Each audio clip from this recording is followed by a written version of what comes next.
अस्सलामुअलैकुम viewers, welcome back to the BRS physiology. हमारा ये चैप्टर चल रहा है गैस्ट्रोइंटेस्टिनल फिजियोलॉजी। पेज नंबर है 216। अब तक की पीछे सारी वीडियो में हम लोगों ने डाइजेशन के बारे में पढ़ा, उसमें हमने सिक्रीशंस के टॉपिक्स को कवर किया। अब हम कवर करने जा रहे हैं एब्जॉर्प्शंस के टॉपिक को। तो एब्जॉर्प्शन, जो डाइजेशन एंड एब्जॉर्प्शन का जो टॉपिक है, ये स्टार्ट होता है पेज नंबर 215 से। और इसमें हमारे जितने भी मैक्रोमोलिक्यूल्स हैं, जैसे कि कार्बोहाइड्रेट्स, प्रोटीन्स और लिपिड, और इसके अलावा फिर मल्टीविटामिन्स हैं, वाटर वगैरह हैं, तो हम इन सब की एब्जॉर्प्शन को पढ़ेंगे। तो एब्जॉर्प्शन जो है वो आपके स्मॉल इंटेस्टीन में होती है। Small intestine is the main part for the absorption of food particles. तो अब ये जो एब्जॉर्प्शन है, ये इंटेस्टीन में किसकी मदद से होती है? ये होती है प्रेजेंस ऑफ ब्रश बॉर्डर्स की वजह से।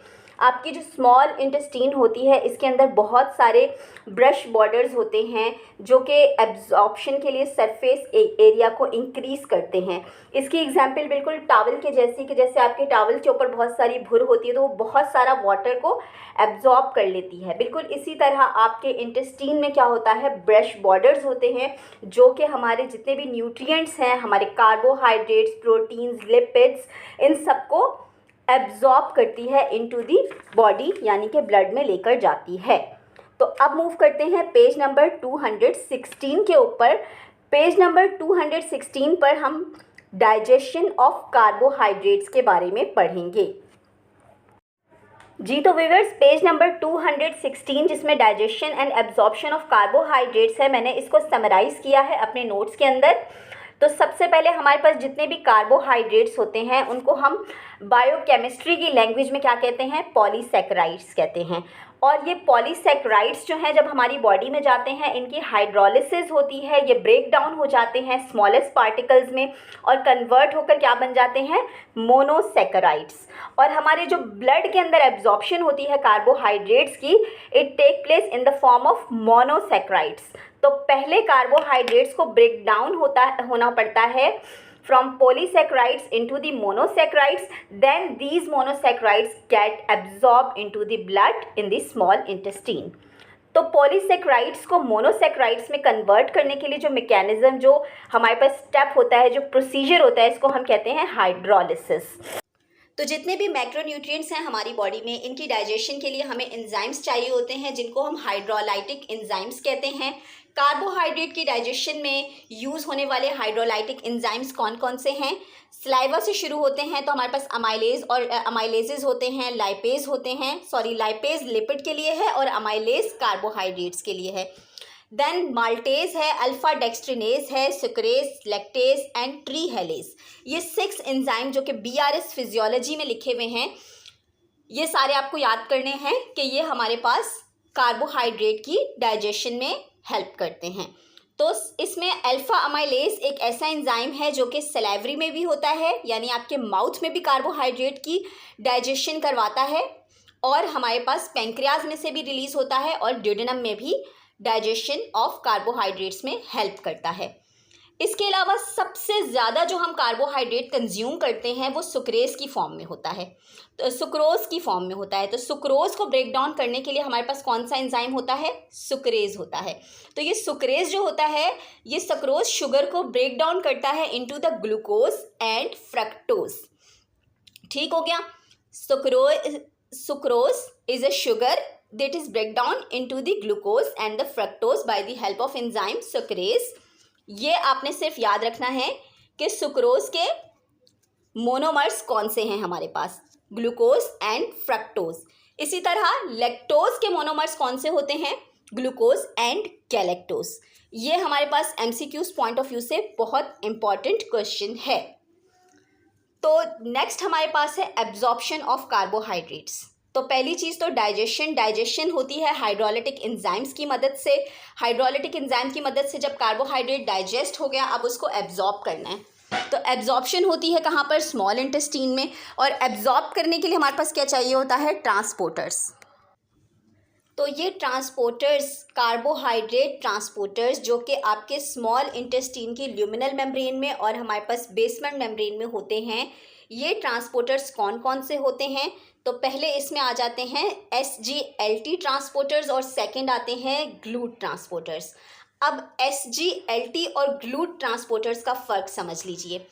SGLT ट्रांसपोर्टर्स जो होते हैं ये सोडियम डिपेंडेंट को ट्रांसपोर्टर्स होते हैं, जिसमें हमारे पास सोडियम ग्लूकोज एक्सचेंज पंप होता है, यानी एक साइड से सोडियम जो है वो इन हो रहा है तो दूसरी साइड से ग्लूकोज जो है वो आउट होगा। तो सोडियम डिपेंडेंट को ट्रांसपोर्टर्स जो होते हैं वो SGLT ट्रांसपोर्टर्स होते हैं, और ग्लूट ट्रांसपोर्टर्स जो होते हैं वो कोई एक्सचेंज नहीं करते बल्कि वो डायरेक्टली डिफ्यूजन ऑफ ग्लूकोज के ऊपर बेस्ड करते हैं। तो दो किस्म के ट्रांसपोर्टर्स हैं आपके कार्बोहाइड्रेट के, जो कि आपके luminal membrane of small intestine में पाए जाते हैं। तो अब अगर हम page number 216 absorption of carbohydrate पे फोकस करें तो इसको दो पार्ट्स में डिवाइड किया गया है। नंबर 1 पे है ग्लूकोज एंड गैलेक्टोज और देन हमारे पास है फ्रक्टोज की एब्जॉर्प्शन। तो आपका ये जो पेज नंबर 216 है जहाँ पे एब्जॉर्प्शन ऑफ कार्बोहाइड्रेट्स है, इसमें हम पहले ग्लूकोज एंड गैलेक्टोज की एब्जॉर्प्शन के बारे में पढ़ेंगे। तो मैंने आपको बताया दो तरह के ट्रांसपोर्टर्स हैं, पहला आपने याद रखना है SGLT और दूसरा याद रखना है ग्लूट ट्रांसपोर्टर। तो अब ग्लूकोज एंड गैलेक्टोज की ट्रांसपोर्ट एंड एब्जॉर्प्शन के बारे में BRS फिजियोलॉजी क्या कहती है कि they are transported from the intestinal lumen into the cell by sodium dependent co transporter. अब सोडियम डिपेंडेंट को ट्रांसपोर्टर कौन से थे? SGLT, जो कि कहाँ पर थे? In the luminal membrane of small intestine. The sugar is transported uphill and sodium transport is downhill. यहाँ पे सिंपली वही एक्सचेंज है, हायर कंसंट्रेशन से लोअर कंसंट्रेशन की तरफ। बाहर ल्यूमेन में बहुत ज़्यादा जब सोडियम ग्लूकोज जमा हो जाएगा तो वो ऑटोमेटिकली सेल के अंदर जाएगा with the exchange of sodium, and then transported from cell to blood by facilitated diffusion by GLUT transporters. GLUT transporters के बारे में मैंने आपको बताया कि ये सिंपली जो है वो फैसिलिटेटेड डिफ्यूजन की मदद से ग्लूकोज को सेल से ब्लड में लेके जाते हैं। तो होपफुली आपको ट्रांसपोर्ट समझ में आ गई होगी कि पहले जितना भी हमारा कार्बोहाइड्रेट है वो हाइड्रोलिटिक एंजाइम्स की मदद से ब्रेक डाउन होकर इंटेस्टीन के ल्यूमेन में आ जाता है। वहाँ पर ल्यूमिनल जो हमारे ब्रश बॉर्डर्स हैं या ल्यूमिनल मेम्ब्रेन है, वहाँ पे SGLT ट्रांसपोर्टर्स की मदद से ग्लूकोज रीअब्जॉर्ब होता है इनटू द सेल, और फिर उस सेल से ब्लड में जाने के लिए कौन से ट्रांसपोर्टर्स चाहिए? GLUT2 ट्रांसपोर्टर्स चाहिए। तो यहाँ पर फोकस करने के लिए पॉइंट हैं आपके पास जो कि MCQs में पूछे जाते हैं कि इंटेस्टिनल ब्रश बॉर्डर्स में जो है वो कार्बोहाइड्रेट के कौन से ट्रांसपोर्टर हैं? तो वो SGLT, यानी ल्यूमिनल मेम्ब्रेन पर SGLT हैं, और सेल से ब्लड में लेके जाने के लिए कौन से होते हैं? ग्लूट ट्रांसपोर्टर्स होते हैं। तो होपफुली यहाँ तक आपको क्लियर हो गया हो। देन फ्रक्टोज की ट्रांसपोर्ट कैसे होती है? फ्रक्टोज की ट्रांसपोर्ट फैसिलिटेटेड डिफ्यूजन की मदद से होती है, और फ्रक्टोज के लिए भी एक ग्लूट ट्रांसपोर्टर यूज़ होता है जिसको हम बोलते हैं GLUT5। ठीक है, ये एडिशनल पॉइंट मैं आपको बता रही हूँ कि फ्रक्टोज के लिए जो है वो GLUT5 यूज़ होता है for the transport of fructose into the blood. Then last में हमारे पास है कार्बोहाइड्रेट की जो है वो हमारे पास पैथोलॉजी छोटी सी लिखी हुई है कि कौन सा डिसऑर्डर कार्बोहाइड्रेट मेल एब्जॉर्प्शन से कंसर्न्ड होता है। तो लैक्टोज इंटॉलरेंस, वेरी कॉमन। बच्चों में जितने भी डायरियाज हो रहे होते हैं, जितने भी छोटे बच्चे चाहे वो प्रोटीन कैलोरी मेल न्यूट्रिशन के साथ प्रेजेंट करें या फिर जो है वो loose stools frequent loose stools के साथ प्रेजेंट करें और वो सिर्फ मिल्क पर हो, तो पहला ख्याल जो दिमाग में आता है वो लैक्टोज इंटॉलरेंस का आता है। तो लैक्टोज इंटॉलरेंस पे बेसिकली होता क्या है? लैक्टोज को डाइजेस्ट करने वाला एंजाइम यानी कि लैक्टेज नहीं होता। ठीक है, तो absence of brush border lactase, जिसकी वजह से lactose is unable to convert into the glucose and the galactose. जितना भी लैक्टोज है वो आपके इंटेस्टीन में जमा हो रहा होता है, और लैक्टोज जब वाटर के साथ कंबाइन हो जाता है, अनएब्जॉर्ब फॉर्म में पड़ा रहता है, तो इसकी वजह से क्या होता है? ऑस्मोटिक डायरिया होता है, जिसके लिए हम लैक्टोज फ्री मिल्क एडवाइस कर रहे होते हैं इन्फेंट्स को। अडल्ट में फिर ये डिफरेंट तरीके से ट्रीट किया जाता है कि डेयरी प्रोडक्ट्स को अवॉइड किया जाए। बच्चों के लिए फिर हम लैक्टोज फ्री फार्मूला के लिए पर स्विच करवाते हैं। तो होपफुली आपको एब्जॉर्प्शन ऑफ कार्बोहाइड्रेट समझ में आ गया हो। इस पेज में मैंने इनफ चीज़ें ऐड कर दी हैं। नंबर 1 पे आपको पता होने चाहिए कि कौन से एंजाइम्स हैं जो कार्बोहाइड्रेट की ब्रेक डाउन या डाइजेशन में हेल्प करते हैं। देन ट्रांसपोर्टर्स, SGLT और GLUT2 के ट्रांसपोर्टर्स को अपने फिंगर टिप्स पे याद रखना है कि ल्यूमेन में SGLT होता है और सेल से ब्लड में लेके जाने के लिए GLUT होता है। तो नॉर्मली जो है वो सुक्रोज की ट्रांसपोर्ट के लिए GLUT2 होता है और फ्रक्टोज की ट्रांसपोर्ट के लिए GLUT5 होता है। और लैक्टोज इंटॉलरेंस क्यों होती है? ब्रश बॉर्डर एंजाइम लैक्टेज की डेफिशिएंसी से होती है। इसका जो सबसे ज़्यादा पूछा जाने वाला क्वेश्चन आपके पास पेपर्स में है वो ये कि लैक्टोज इंटॉलरेंस में किस किस्म का डायरिया होता है? तो लैक्टोज इंटॉलरेंस में ऑस्मोटिक डायरिया होता है। होपफुली आपको कार्बोहाइड्रेट डाइजेशन समझ में आ गई हो।